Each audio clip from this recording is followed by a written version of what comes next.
The moment emotional pain binds to a memory of past experiences, it enters into a cycle of repetition. Through that repetitive cycle, it starts to settle into your subconscious mind. Over the time, this pain starts to attach itself with a identity. It becomes yourself. This self means you. Suffering become your identity. This is called time memory emotional loop. So what is really happening here? So time is an independent variable. It moves forward no matter what the circumstances are. So your brain evolved in a way that it stores past experiences in the form of memory, and it imagine about the future. So let's say if I represent past with t0, present with t1, and future with t2, your pain is e. Okay, first is psychological time and another is physical time. Okay, physical time is just external time, like we all have 24 hours. It moves constantly. Psychological time is different for everyone. It works differently for everyone. So after any past experience or event, if my awareness, my consciousness, my understanding towards my emotional pain is zero, my brain will starts to acclimatize that pain over the period of time. Time doesn't heal. Psychological time is related to healing. If my awareness is zero, there will be no change into my emotional state. It was same in past, it is same in present, and it will be same in the future. The e will be same in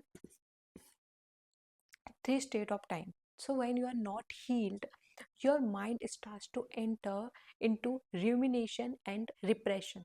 So what is rumination? Rumination means you are repetitively thinking about that sad and gloomy event or memory without resolving it.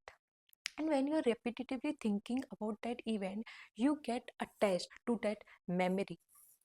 It means that is giving you pleasure. If your mind is not getting attached, what it is doing, it enters into the state of repression, fear. It is avoiding that gloomy thought or sad thought from coming. It is suppressing that thought. What it is causing, it becomes a hindrance in processing of that pain. Pain becomes suppressed over the period of time.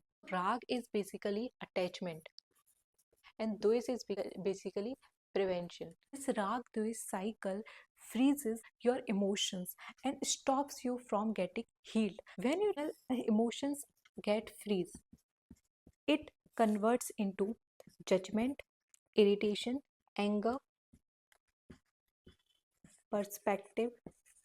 When this memory starts to give you pleasure as if you don't want to fade this memory, you want to overthink whenever you are alone, you are not doing any work before going to the bed, you are romanticizing that pain, you are romanticizing about that person, that past event. It could be your breakup, it could be any event. Till you start to do things that actually intensify that feeling, that comfort, that is coming, that pleasure that is coming out of your pain. Your thoughts are giving that pain a intensity, a feeling of aliveness. This thing is rumination. It gets attached to your memory so much so that you start to listen to sad music, watch sad movies, anything that intensify your past memory become your comfort place. It really prevents you from getting healed. Your life is moving on. So if you want healing, you have to move in this direction, in this vertical direction.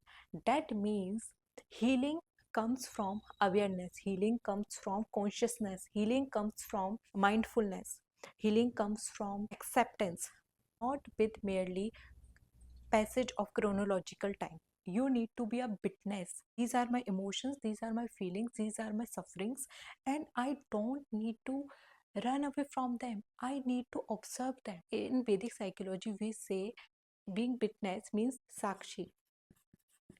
Okay, so when you become sakshi, means you are seeing your thoughts, emotions, pain, but without any judgment, without any attachment.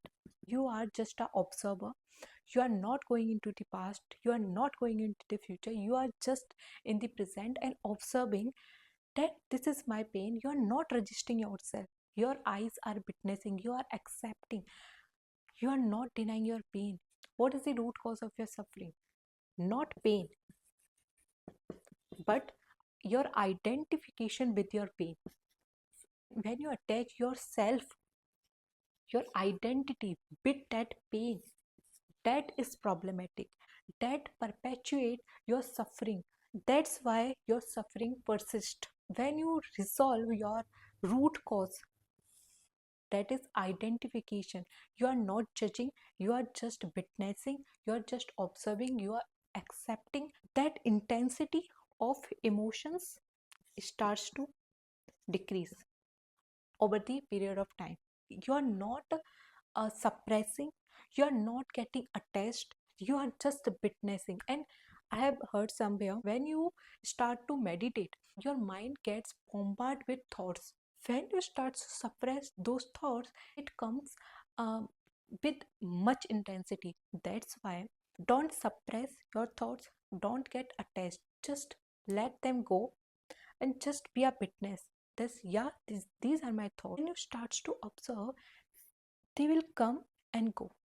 Your inner state starts to calm down.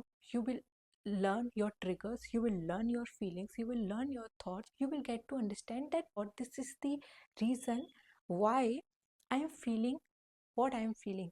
Lord Krishna also said to Arjuna that pain and pleasures are temporary. You don't need to suppress, or you don't need to get attached to your pain and suffering. You just need to be an observer. And when you become Sakshi, you get to understand that pain was just temporary. I am in present. There is nothing wrong if I am not thinking, if I am not intensifying my pain. Because past has gone, future is uncertain. You don't know what future. So why to intensify things that doesn't exist at all? Healing comes from awareness and consciousness. When you come in a state of neutrality with a mindset of zero.